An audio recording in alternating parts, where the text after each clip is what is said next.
UFC 317, Jiri versus Ulberg ended in tragedy. Jiri gets slept.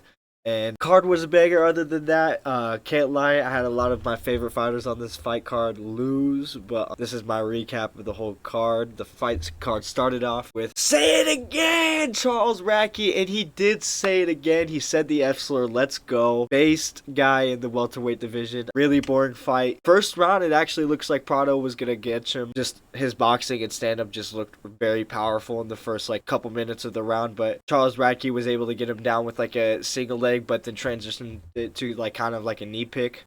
It sucks for Prado because he doesn't even look like he's the worst. I just think he's a lightweight, to be real. But Charles, say it again, Radtke, he looked really good. His striking looked better as the fight went on, and definitely looking forward to seeing him fight again in the future. And let's remember that he took his first couple fights at the UFC on short notice, and he's fought some good guys, and Carlos Protez and Mike Malott. The Mike Malott loss was pretty bad, but you win and you learn sometimes. We moved to the next fight, which was, wow, Vicente Luque versus Kelvin Gastelum. Vicente Luque moving up from 170 to 185, fighting Kelvin Gastelum, a guy who just... Vicente Luque moving up and fighting Kelvin Gastelum, a guy who just took Joe Pyfer 3 rounds, aka the guy that just knocked out Izzy. And he slumps him on the feet with a slick uppercut and gets a front Darce choke. Really nasty from Vicente Luque. At the start of the fight, he was looking timid, and Kelvin Gastelum was really opening up, landing his straight left to the body. And Kelvin Gastelum always looks really fluid on the feet. Kelvin does look good on the feet from time to time, but Vicente Luque, man, he caught him in real close uppercut, just right kind of as Kelvin was entering. It looked like he was trying to reach a bit, and just Vicente Luque caught him with that short rear hand uppercut. Beautiful finish. Beautiful finishing instincts from Vicente, and he looked tough out there. I mean, he took some big, significant strikes from Kelvin Gastelum. I mean, the stats only say 9, so maybe this is just recency bias. I did just get done watching this fight card. But yeah, Vicente Luque, impressive win, and I hate that he's moving up to 185. He's so small. So small, and imagine him versus somebody as big as Joe Pyfer. I just don't think it would be good, especially as someone who's already had brain surgeries before. Good win for Luque. We move on. Now, this is interesting. Chris Padilla won in the moment, but then later on in the broadcast, they mentioned that the fight was a draw. Now, as we can see the scorecards right here, 29-27 Padilla, 28-28, 28-28. So, I'm guessing they gave round number 1. Okay, let's just break down the fight. Round number 1, Padilla comes out fast and aggressive, and Medeiros is landing good, and he's keeping it even, but it's a little bit of Medeiros is throwing looping, and Padilla is just catching him with tighter shots. But Medeiros has sneaky good Muay Thai combos. He was landing a lot of elbows. He ended up cutting Chris Padilla, and Padilla really had to dig deep for this one. He actually didn't get the win at all. Really good fight, but there was a lot of other really great fights on this card. Yeah, ends on a draw. I mean, that's kind of good because Medeiros looked really good. I like the way he strikes. He kind of strikes like a C-Rod at lightweight, if you know what I'm saying. But yeah, great fight from these two. Yeah, first round, Padilla starts off strong, backing up Medeiros, but at the end of the first round, Medeiros lands a huge elbow, cuts Padilla, and then at the start of round 2, Padilla came out slower, and Medeiros was kind of finding his rage, but then Padilla worked his way back into it. This was a great fight, honestly, really back and forth, great Muay Thai. It looked like a one championship fight out there, very little grappling between them. It was mostly fence, cage, clinch, dirty boxing work, and the shots they were shooting were just athletic double legs, and if they didn't get it, they would work their way back up to the clinch. So really good fight. But we move on to the next one. Draw, so nobody gets to win, but it's whatever. Chris Padilla missed weight. Not at the end of the world. Tatiana Suarez versus Lupi Godinez. Lupi Godinez comes out in the first round, slugging, clips Tatiana Suarez, and I thought it was over. I thought I had my pick right, but fucking Suarez just wrestles her way back into it. Way dominantly. Definitely a strength advantage. Lupi Godinez just strength and just was as good as Suarez on the ground. The striking was night and day. I mean, Suarez is really bad on the feet. All you have to do with Suarez is just stop the takedown. Don't even grapple at all. And Lupi Godinez couldn't do that, and she got caught in a really nasty rear naked choke. Good win for Tatiana Suarez. She's back in there. Only lost to the champ, so we'll see what she does from here on out. I don't really care too much. Let's move on to the next fight, which is Matus Gamrot versus Esteban Ribovic. Esteban is still my favorite lightweight right now, but that was a rough fight to watch. In his first fight with Loic Radzhabov, he had a really great Kimura. He had just a whole game on his ground around Kimuras. He would escape, he would get the Kimura lock, and he'd just use it to get better position. And in this fight, he just accepted being on his There was none of that. He looked better on the getting back up against Loic Radzhabov than Gamrot, but Gamrot is a lot better. Crazy that Charles Oliveira subbed him. That's wild. How much levels is Oliveira above Ribovic? That's just crazy to think about. Ribovic has got a long way to go if he's going to be anything. We break down the fight. Ribovic comes out. He's throwing a lot of kicks. He's throwing a lot of combos, and he commits. And that's the problem with Ribovic. He's an actual fighter, so he's going to try his hardest to actually knock someone out. Left himself open for the takedown. Deep shots from Gamrot. So you get to the high crotch, and just Ribovic was 2 steps behind the whole time. Got to his back, and eventually Ribovic got an arm triangle. And the ref did kind of think the Ribovic was out like way too early for some reason, but whatever. He loses. He'll be back. Give Ribovic a striker, man. That was fucked up. That was fucked up. I hated watching that. That was bad. Good win for Gamrot. Who would I like to see Gamrot fight next? I mean, he's a grizzled vet. He just lost to Charles in the main event, and now he's on the prelims. And it's crazy how they've been treating Gamrot throughout his whole career, because originally with Gamrot, he was supposed to be like a title fill-in replacement, but then they just didn't give him the fight for some reason. Like, he was literally like the set replacement. I think that was the Islam Charles fight or something like that. Something along those lines, and they just did the fight anyways. I would have to completely break the flow of the video to look that up and fact check it, but it's something like that. But Gamrot just completely used by the UFC. I mean, he did get that free win against Saryukian. It was very iffy on if he won that. But Gamrot, Gamrot versus Moicano would be fire, but I know the teammates. I mean, Esteban Ribovic wasn't even top 10. Maybe let's go Gamrot versus... I don't even know. Let's just fucking move on. Kevin Holland versus Randy Brown. Alright, Kevin Holland. Locked in. He looked great this fight. Randy Brown looked good as well. In the first round, I thought I had my pick right. Randy Brown just does, like, way too much extra shit in the fights. Like, for an example, he'll like, throw straight in on his retract. He'll, like, hold it like he's like some Power Ranger, like he's holding back his power, like on some stupid shit. Like, bro, you're fighting, you're in a fist fight in the UFC. And Kevin Holland does the same shit where he talks during the fight, and don't even get me started on that. But for real, Randy Brown was just getting caught doing too much extra shit. Kevin Holland just kind of had a power advantage too. Both of these guys have the same kind of archetype, so it was just kind of a weird fight because they were able to kind of scrap with each other in a reach where they usually wouldn't be able to get hit by the any other opponents that they would be fighting. But round 1, Randy Brown comes out pretty strong. Kevin Holland gets cut on the cheek, but round 2, Kevin Holland just starts landing bombs on Randy Brown, and he's getting way more reaction. Round 3, however, Randy Brown does try to mob it against the fence and stall. Really lame on him. I'm kind of glad they gave it to Kevin Holland because he did kind of win it on damage, in my opinion. Clearly you could see it on the stats. I hate it when fighters have double underhooks against the fence and, like, just don't break. Especially when their fucking butt's not on the fence. Like, if you're holding the guy up against the fence and you got double underhooks, like, and you're not doing anything, yeah, watch yourself on the break, but, like, you're just stalling. I know there's trying to get your breather on yourself. It's hard. Yeah, you're not the fighter, but I don't know. It's just a pet peeve of mine. Kevin Holland and Randy Brown did a lot of stalling against the fence and talking to each other like, oh, come on, man, you're stalling. Like, guys both are playing a part of this. Kevin Holland, good win. He looks good at welterweight. He should never go back up to middleweight, and give him another dude before a ranked fighter, because I still can't get that Daniel Rodriguez fight off my mind. Can't lie. A good win for Kevin Holland.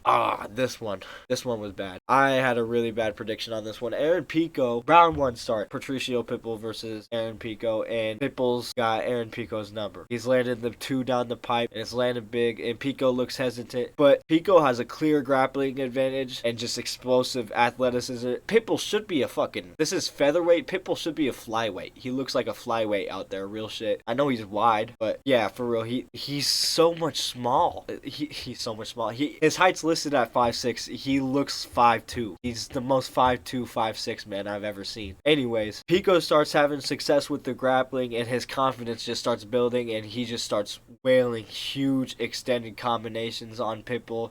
In the second round, it was like, as he was leading, he went for the check up, switched to angles, and it was like a hook straight kind of thing, and looped it just around the guard, dropped Pitbull for a second, and then after that, he was just blasting Pitbull's right side of his face with combos, fucked them up bad, doubled his significant strikes. Clear win for Aaron Pico, justified 30-27, could have been a 30-26, honestly. That second round was brutal. I mean, Pitbull did nothing. Good win for Aaron Pico against the Bellator guy, so it's not really a UFC guy, so I can't really tell his skill level quite yet, but he does look good. He's got a glass chin, though. It's really scary. At 28 years old, you can't really, like, it's kind of bad that he can't trust his chin. Aaron Pico looks good. I really ate my words on that one, so see if I pick him in his next fight. This fucking scripted shit. Okay, W win for Cub Swanson, but this was the most scripted shit I've ever seen. What kind of Nate the Train was that? In theory, the strikes say he's throwing or landing 15 out of 30 significant strikes. He didn't land one punch. Literally, he didn't land one punch. It looked like that whole fucking fight. It says 9 strikes to the head. That's bullshit. He landed 2. He was just, the whole fight Nate Landwehr was just bracing for impact of Cub Swanson's huge wind-up shots, and Cub did look really good. Crazy that that's a 42-year-old moving like that. Cub Swanson has the most fairy tale finish to his career, has a whole retirement package, really emotional. Super deserved. Bro's been in the UFC for so long. I know I'm saying scripted like it's not dope as fuck that he won. Cool as fuck that he won. Insane moment for him. That's probably something he's gonna love for the rest of his life. Like, cherish this memory. But Nate Landwehr, man, like, that was bad. What happened to him? That was not the guy that was brawling with David Onama. That's not Nate the Train. That was not Nate the Train at all. Nate the Train got derailed right here. He should probably get cut after that. He should probably hang it up. He's getting old himself, and losing like that by a 42-year-old is not good. That knockout was brutal too. W win from Cub Swanson. Good retirement. Hopes he has a great life or whatever. This fucking shit stunk up the whole card. The only real slop of the whole night, and this was the only fight that could have been a double knockout. Isn't that crazy? The 2 chinniest fighters went to a decision. That's wild. These guys, I need you guys to remember these strikes. There is 5 minutes around. 5 minutes, so that's 60 seconds times 5. We all know this. 34 significant strikes, 42 significant strikes out of 80. They threw 80 strikes in 15 minutes of hand-to-hand combat. No takedowns at all. Just 80 strikes. That's 160 strikes total, basically. This was such a boring fight, man. Both guys didn't look that great. They just looked like guys that were too scared to open up because they thought they both could get chinned. It looked like both guys weren't fighting with any confidence, honestly. Dominic Reyes got the W. I'm glad I got my pick right. He is just, his whole game is off of his left hand and on if his opponent walks into the left hand. It's crazy. He has good kicks. He's athletic. His takedown defense, he swallowed one takedown that Johnny Walker had pretty deep in, actually, pretty athletically. But the thing is, Dominic Reyes just doesn't do anything. You can't throw combos off your rear hand only. Like, really, you can't. You have to set it up with your jab. He's literally only throwing straight left hands the whole fight as his main, like, shot. Couldn't find it against Johnny Walker, and he wins a split decision. He really needs to open up Dominic Reyes. He really is good. I mean, the guy that fought John Jones, like, could still compete today, I think. It's just, maybe he doesn't believe in his chin as much as he used to. Good win for Dominic Reyes. I mean, it's Johnny Walker. Johnny Walker's basically 50-50 in the UFC. So is Dominic Reyes at this point. So let's give Dominic Reyes another slow build. I need to see him win again before I could believe in Dominic Reyes. I'm sorry. We move on. Okay, remember the strikes. I'm going to scroll up to the next fight. This fucking banger. Heavyweight, by the way. 107. Just Curtis Blades landed more than that entire fight of that last fight. Just Curtis Blades. This fight was fucking crazy for heavyweight. Josh Hokett versus Curtis Blades, 100K deserved. Josh Hokett, man, unranked heavyweight against number 5, number 4 in the world, Curtis Blades. Comes out there in the first round, and I thought he was going to be a little timid, honestly, but he came out and he put pelt to ass on Curtis Blades, drops him within the first 2 minutes, and then it looks like Hokett is kind of gassed. He's losing his balance. Curtis Blades is starting with his own crisp boxing combinations, and he's got Josh Hokett kind of staggered up against the fence, but Hokett is really quick. It's that was the difference. Hokett was just throwing quick ass combos that he just had Curtis Blades' number that whole time. And Hockett's straight right and his boxing combos look really good. I didn't know he had hands like that, honestly. When he fought Freeman, he just kind of fucking fucked him up on the ground, but he really looked like a fighter out there. He didn't look like a wrestler. With a lot of American wrestlers now, the striking he looked good on the feet, honestly. And I was really impressed, man. Round 2, it was more of the same. Curtis Blades had a little bit more success. The thing is, Curtis Blades' success, it would be like Hokett. Here's the exchanges. Curtis is throwing his jab. Hokett lands a right hand, and then he gets out of range. Curtis throws 2 slow punches, and then Hokett lands 3. Right hand, left hand, boom, boom, lands on Blades. And it would be that 3 times, but then the one time Blades catches Hokett, it's a boom, piston right hand, gets Josh Hockett off balance. This was a great fight. Hockett just landed so much more on Curtis Blades. He really cut his face up bad. This was a great fight. Round 3, it was all Hockett, man. His combos looked good. And he wasn't really like hitting with the jab. It was all of his rear hand too. It looked like Dominic Correa's maxing, but he was so quick out there. And the technique wasn't the best, but his exits were really good, the way he was getting off on the angles. Curtis Blades got him down. That was the most impressive thing to me. I didn't think Blades would be athletic enough. I thought Hockett would be too athletic to get taken down by Blades, but Blades was able to actually get some really solid shots in.